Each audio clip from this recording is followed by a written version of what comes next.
Evangelho do Dr. Lucas, capítulo 17, versículo 11, para melhor compreensão daquilo que queremos falar, até o versículo 19, em nome de Jesus. Aleluia. Capítulo de número 17 do Evangelho do Dr. Lucas,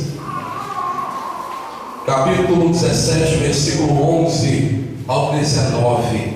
Bendito seja Deus. Glória a Deus. Vamos ouvir um pouco da palavra de Deus durante alguns minutos.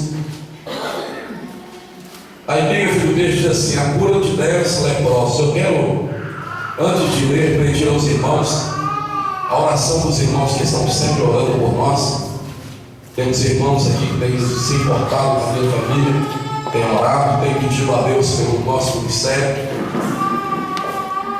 Nós recebemos um convite para estar novamente pela segunda vez em Colatina. Nós temos que estar lá no dia 4. Deus tem nos abençoado naquele lugar a primeira vez. Estivemos ali para ministrar em uma comemoração que a igreja do Ministério de Colatina estava completando 41 ou 45 anos de existência.